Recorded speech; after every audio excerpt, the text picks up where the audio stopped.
और अब बात चीन के राष्ट्रपति शी जिनपिंग के बैंड बाजा बारात और एलएसी पर अभेद्य हिंदुस्तान की। एक तरफ हिमालय के शिखर पर भारत के जाबाज जवान दुश्मन की किसी भी नापाक हरकत को नाकाम करने के लिए 24 घंटे तैनात हैं, तो दूसरी तरफ खबर है कि चीन के सैनिक उन तकलीफदेह ऊंची चोटियों पर तैनाती से कतराने लगे हैं। आलम यह है कि चीन के सैनिक ऊंची पर्वत चोटियों से इस कदर डर गए हैं कि वो वहां न जाने के एवज में सजा तक भुगतने को तैयार हैं। ऐसे में अब चीन की सरकार ने सैनिकों को लुभाने के लिए उन्हें शादी और हनीमून का लालच देना शुरू किया है। इसके लिए बाकायदा सरहद पर ही बैंक्वेट हॉल तक तैयार किए गए हैं।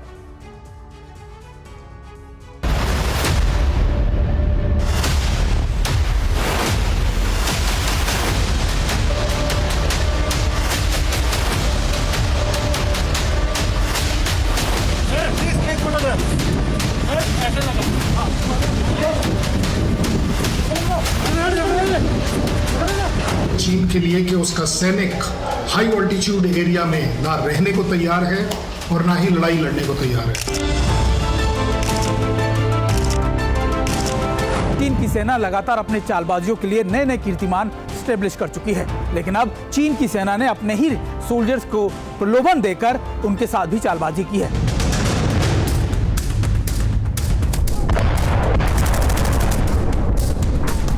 चाइनीज आदमी अपने आप में उस जज्बे के साथ कभी एलओसी पर नहीं आता जहां पर लाइफ बहुत ज्यादा डिफिकल्ट है।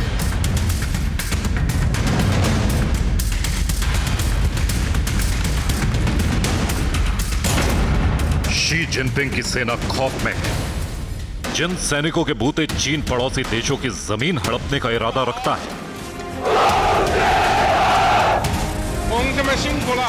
जिन जवानों की बदौलत शी जिनपिंग विस्तारवाद को हकीकत की जमीन पर उतारना चाहते हैं, वो सैनिक लाइन ऑफ एक्चुअल कंट्रोल यानी एलएसी के ऊंचे पहाड़ों पर तैनाती से किसी भी कीमत पर बचना चाहते हैं।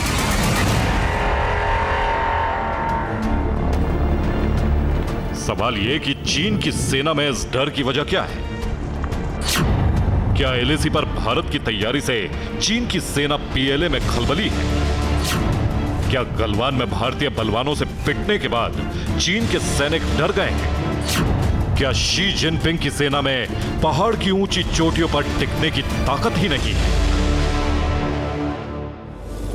यकीनन ऐसे कई सवालों से जूझ रहे चीन के सैनिक अब हजारों फीट ऊंचाई वाले इन दुर्गम इलाकों में तैनाती से बचना चाहते हैं।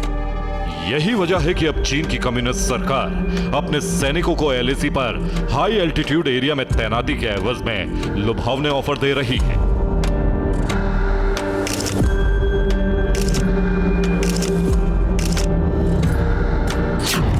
चीन की सरकार अपने सैनिकों को हजारों फीट ऊंचाई वाले इलाकों में तैनाती के बदले शादी और हनीमून का लालच दे रही है। इसके लिए बकायदा 18,000 फीट से ज्यादा ऊंचे मुश्किल इलाके में बैंकेट हॉल तक बनाया गया है, जहां हाल ही में पीएलए के 2 जवानों की शादी करवाई गई, जिसकी तस्वीरें चीन के सोशल मीडिया में वायरल हैं।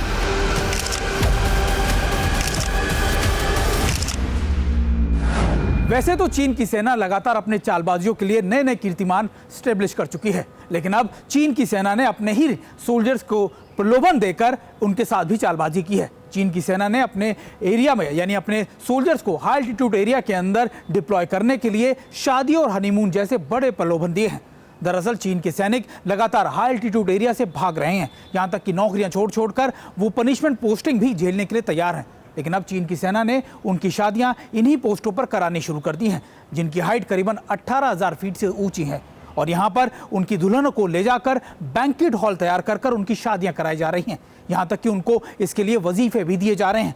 दरअसल चीन की सेना के सामने सबसे बड़ी दिक्कत यह है कि उसके सैनिक अब हाई एल्टीट्यूड एरिया में रुकना नहीं चाहते।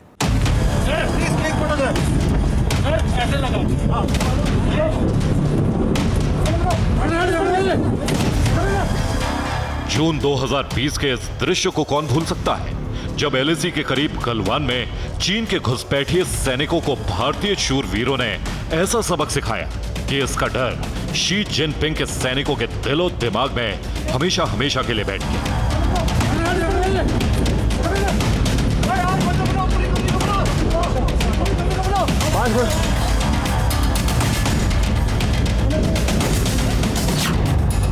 इस टकराव में भारत के 20 सैनिक शहीद हुए, जबकि इससे दोगुना ज्यादा नुकसान चीन को हुआ, यानी उसके 40 सैनिक मारे गए। लेकिन सच पर पर्दा डालने की आदत से मजबूर चीन ने अपने सिर्फ 4 सैनिकों की मौत पर ही मोहर लगाई। यानी एक तो ना चाहकर भी मुश्किल हालात में पीएलए के जवानों ने अपनी सरकार के हट की वजह से गलवान में भारतीय जांबाजों से दुश्मनी मोल ली, और ऊपर से अपने ही 40 सैनिकों की मौत को भी चीन की सरकार ने मानने से इनकार कर दिया। ऐसे में अपनी जिंदगी की खातिर चीन के जवानों ने बेहद कठिन हालात वाले इन इलाकों में तैनाती से ही तौबा कर लिया। पीएलए के अधिकारियों के लिए अपने commander in chief Xi Jinping के हुक्म की नाफरमानी नामुमकिन थी, लिहाजा उन्होंने दुर्गम इलाकों में सैनिकों की तैनाती की खातिर कुंवारे जवानों को लुभाने के लिए शादी और हनीमून वाला ऑफर पेश किया। इसी पेशकश का सबूत है ये तस्वीरें, जब इतनी ऊंचाई पर चीन के सैनिकों के सामूहिक विवाह कराए जा रहे हैं कि जब उन्हें फौज में ज्वाइन करना होता है तो आप उन्हें सच्चाई से ये नहीं बताते कि उन्हें क्या फेस करने वाले हैं। सो जिस बात के लेकर कि चलिए जी आपकी शादी हो जाएगी इसलिए आप जल्दी से आ जाइए वगैरह वगैरह, तो वो जब सडनली आता है तो उसको इस बात का शॉक लगता है कि उसे डिफिकल्ट एरिया में एक डिफिकल्ट लाइफ व्यतीत करनी है। उससे भी और बड़ी बात है कि वो वहां पर ओनली एज अ जॉब करने आता है, एक एक्सपेंशनिस्ट एटीट्यूड के अंदर, और जब आप विस्तारवाद की नीति के साथ चलते हैं तो बच्चों को वो पसंद नहीं आता है।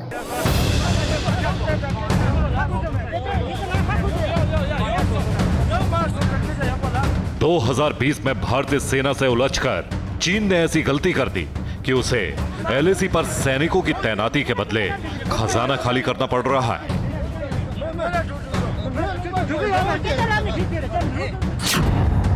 गलवान घटना के बाद चीन को अपने सैनिकों के वेतन में 40% का इजाफा करना पड़ा। इसके बावजूद हाई एल्टीट्यूड एरिया यानी ऊंचाई वाले इन दुर्गम इलाकों में तैनाती के प्रति पीएलए जवानों की बेरुखी कम नहीं हुई। तो अब शी जिनपिंग की सरकार ने अपने सैनिकों के लिए एलएसी के करीब ही बैंड बाजा बारात का इंतजाम किया है। 结婚典礼上，我们共同聆听爱的喜悦，共同分享爱的美好。 2020 में चीन के सैनिकों ने भारत की सरजमी पर घुसपैठ की हिमाकत की थी, लेकिन भारतीय रणबांकुरों ने ऐसा करारा जवाब दिया, चीन के जवानों को ऐसे गहरे जख्म दिए कि अब एलएसी पर अपने सैनिकों को टिकाए रखने के लिए चीन की सरकार को बारात घर तक बनाना पड़ा है। यह जगह 18,000 फीट से भी ज्यादा ऊंचाई पर है। यहां पर सांस तक लेने में तकलीफ होती है, कोई भी ज्यादा देर तक यहां पर टिक नहीं सकता। लेकिन भारत के सैनिकों का जज्बा ऐसा है कि वह मुश्किल से मुश्किल हालात में आसानी से रह लेते हैं।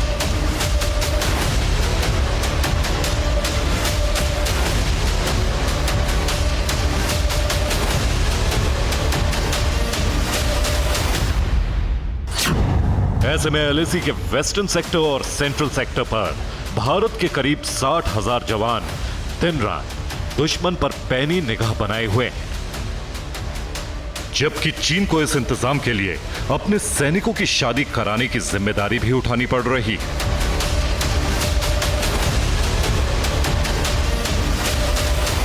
मेन रीजन देखते हैं कि कंट्री स्पेसिफिक, कंट्री के लिए जान देने की जो आदत है जो इंडियन सोल्जर्स में है वो वहां बिल्कुल मिसिंग है, वो वहां पैदा ही नहीं हो सकती, क्योंकि ये चॉकलेट सोल्जर जो सिर्फ कंप्यूटर्स और मोबाइल्स पर खेला हुआ बड़ा हुआ है, पैम्पर होकर बड़ा हुआ है, वो डिफिकल्ट एरिया और स्पेशली हाई ऑल्टीट्यूड एरिया की दिक्कतों का सामना कैसे करेगा। सो ये एक बड़ा स्पेसिफिक रीज़न है जिसके वजह से चाइनीज़ प्रेसिडेंट तो छोड़ दीजिए, बट चाइनीज़ आर्मी पीएलए को बहुत ज़्यादा तकलीफ और चैलेंजेस हैं। 1996 के एक समझौते के अनुसार भारत और चीन में एलएसी पर हथियार और गोला बारूद के इस्तेमाल की मनाही है। ऐसे में गलवान के बाद दिसंबर 2022 में अरुणाचल प्रदेश के तवांग में भी भारतीय जवानों ने चीनी सैनिकों को कूट कूट कर ही भगाया था। लेकिन चीन की चालबाजी का अंदाजा लगाना मुश्किल है। ऐसे में भारत ने एलएसी पर बुनियादी ढांचे को मजबूत करने के साथ साथ अपने अचूक हथियारों को भी तैनात किया है, जो किसी भी समय चीन को धूल चटा सकते हैं। चीन की कुटिल चाल को नाकाम करने के लिए एलएसी के करीब भारतीय वायुसेना का राफेल फाइटर जेट मुस्तैद है, जिसकी अधिकतम रफ्तार करीब 2000 किलोमीटर प्रति घंटा है, तो कॉम्बैट रेंज 1850 किलोमीटर है। यह लड़ाकू विमान करीब 52,000 फीट की ऊंचाई तक उड़ सकता है। इसमें 30 मिलीमीटर की एक 125 राउंड वाली ऑटो कैनन लगी हुई है।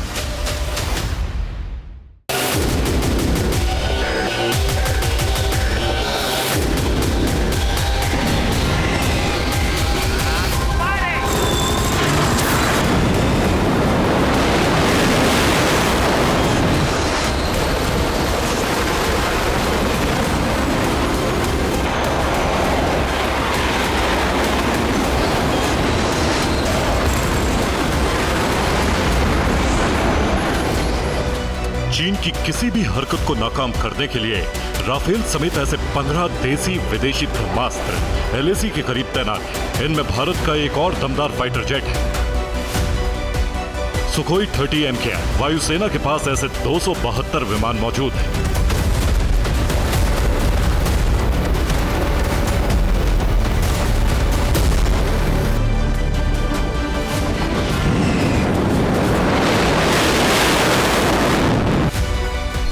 इस फाइटर जेट की अधिकतम रफ्तार करीब 2100 किलोमीटर प्रति घंटा है। युद्ध की हालत में यह विमान पूरे हथियार के साथ 3000 किलोमीटर तक लगातार उड़ान भर सकता है, 17,000 मीटर की ऊंचाई तक जा सकता है। चीन लंबे समय से एलएसी के करीब अपनी साजिशों को अंजाम देता आ रहा है। हथियारों के जमावड़े से लेकर बड़ी तादाद में सैनिकों की तैनाती तक इन साजिशों का हिस्सा थी। लेकिन अब आलम यह है कि हाई एल्टीट्यूड एरिया में जाने से चीन के सैनिक कतराने लगे हैं। ऐसे में शी जिनपिंग की सरकार उन्हें लुभाने के लिए तरह तरह के आकर्षक ऑफर पेश कर रही है।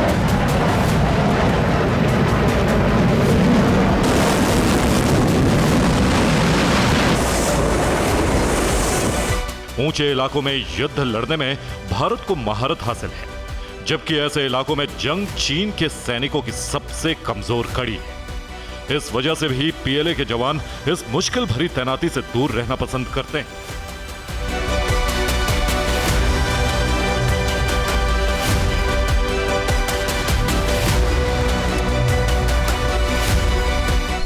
चाइनीज आदमी अपने आप में उस जज्बे के साथ कभी एलओसी पर नहीं आता जहां पर लाइफ बहुत ज़्यादा डिफिकल्ट है, -40, 50, 60 टेम्परेचर है। वो हमेशा वापस अपने घर की तरफ देख रहा होता है। वहाँ घर से उसके मैसेजेस आ रहे होते हैं। जिस तरह की टेक्नोलॉजिकल फैसिलिटीज़ उसे मिली होती हैं, उसके ख्वाब एक आराम की ज़िंदगी के होते हैं। उस वजह से भी आप देखते हैं कि चाइनीज सोल्जर कमज़ोर पड़ते हैं। इस वीरानगी को दूर करने के लिए चीन की सरकार लंबे समय से एलएसी के करीब बुनियादी ढांचे पर भी काम कर रही है। सुनसान जगहों में बस्तियां तक बसाई गई हैं, ताकि चीन के सैनिकों का अकेलापन दूर हो सके। इसके जवाब में भारत की तैयारी कितनी पुख्ता है, आपको आगे दिखाएंगे। अभी आप चीन की नाक में दम करने वाले भारतीय ब्रह्मास्त्रों की अगली फहरिस्त देखिए। इसमें बड़ा नाम देसी लाइट कॉम्बैट एयरक्राफ्ट तेजस का है।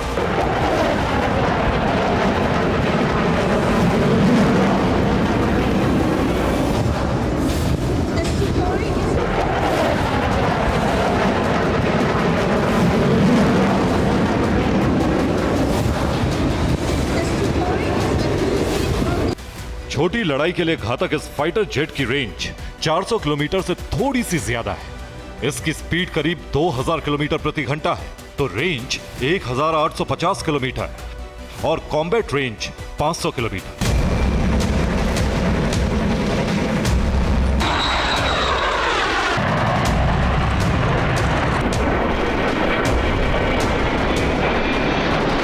लड़ाकू विमान तेजस के अलावा चीन की विस्तारवादी मंशा पर अंकुश लगाने के लिए एलएसी के करीब हल्के लड़ाकू हेलीकॉप्टर प्रचंड भी तैनात है, जो दुनिया का बेहतरीन हेलीकॉप्टर है। एलसीएच प्रचंड की रफ्तार करीब 270 किलोमीटर प्रति घंटा है। इसकी कॉम्बैट रेंज 550 किलोमीटर है। यह हेलीकॉप्टर 16,400 फीट की ऊंचाई तक जा सकता है। इसकी मदद से चीन की हालत पस्त की जा सकती है, क्योंकि दुनिया में इस तरह का दूसरा कोई हेलीकॉप्टर नहीं है। इसके अलावा 400 से 700 किलोमीटर रेंज की ब्रह्मोस सुपरसोनिक मिसाइल, 16 से 30 किलोमीटर रेंज वाली बराक 8 मिसाइल, 5,500 किलोमीटर रेंज वाली ICBM अग्नि 5 मिसाइल भारतीय तरकश के वो बारूदी तीर हैं जिनमें दुश्मन को चारों खाने चित करने की ताकत है।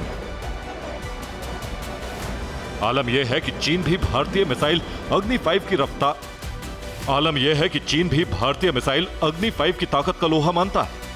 शी जिनपिंग की सेना को पस्त करने के लिए भारत के पास 90 किलोमीटर रेंज वाला पिनाका रॉकेट सिस्टम, जो करीब 6,000 किलोमीटर प्रति घंटा की रफ्तार से दुश्मन की तरफ बढ़ता है, 360 किलोमीटर ऑपरेशन रेंज और अधिकतर रफ्तार 67 किलोमीटर प्रति घंटे वाला K9 वज्र टैंक है। LAC पर चीन को चित्त करने के लिए हमारे पास 40 किलोमीटर रेंज वाले M777 होवित्जर तोप है और धनुष होवित्जर तोप, जिसके गोले की रेंज 38 किलोमीटर है। यह अस्त्र भी हर वक्त तैयार है।